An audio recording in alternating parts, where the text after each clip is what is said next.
Umur muda itu adalah senjata sosial yang baik banget orang itu nggak punya, tapi justru kalian yang muda, itu kalian harus manfaatin.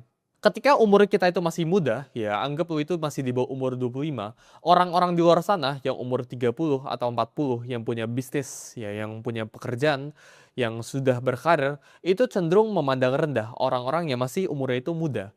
Jadi ini merupakan sebuah advantage, ini merupakan sebuah keunggulan yang kalian itu sebenarnya bisa manfaatkan. Ini merupakan kita ngomong bahasa kasarnya asimetris yang lu itu harus eksploitasikan.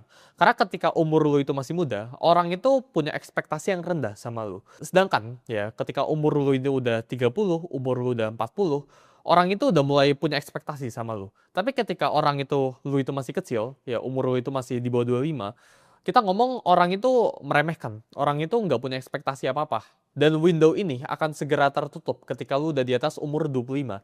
Jadi menurut gua, selagi lu umur 25 ke bawah, ya, lu harus belajar buat manfaatin situasi lu. Manfaatin bahwa lu itu masih muda, ya, dan orang lain ini bisa toleransikan ketika lu ini melakukan kesalahan. Ketika lu salah di umur yang cenderung tanda kutip tua, gitu ya, di atas 25 tahun, maka orang ini udah nggak bisa toleransiin kesalahan lu. Tapi ketika orang ini masih umur 25, orang ini masih bisa cincai, masih bisa cuek gitu.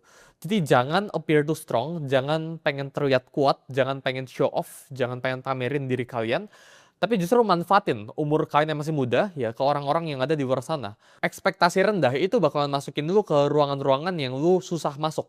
Tapi sedangkan ya kita ngomong anak umur 19 anggap punya skill trading 10 contoh ya, 10% skillnya gitu. Sedangkan ya ada orang umur 30 punya skill trading 20%, dua kali lipat di atas umur anak 19. Tapi anak umur 19 ini bakalan jauh mendapatkan lebih baik akses dibandingkan orang yang umur 30 ini. Kenapa? Karena faktor umur. Orang itu suka ekspektasinya itu rendah ya ketika orang itu umurnya itu masih muda. Sedangkan kalau umurnya itu udah tua, ekspektasi orang itu meningkat gradually. Jadi ini window yang again gue bilang bisa tertutup. Jadi manfaatin buat kalian yang masih umurnya itu masih muda, manfaatin.